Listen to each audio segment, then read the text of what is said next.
Hindi ko alintana ang paglipas ng oras. Ang alam ko lang, naglalakbay ako sa iba't ibang lugar. Hanggang mapadpad ako sa isang lugar na nagbigay linaw sa aking mga katanungan. Dito ko nakilala si Mang Alejandro. Hindi ko alam kung ano ang ginagawa niya sa isang lugar na ito.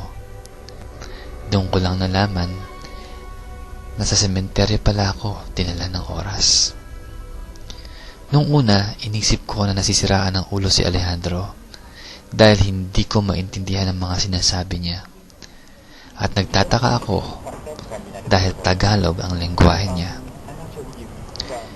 Ito rin ang tagpong nagbukas ng katotohanan sa aking kapalaran.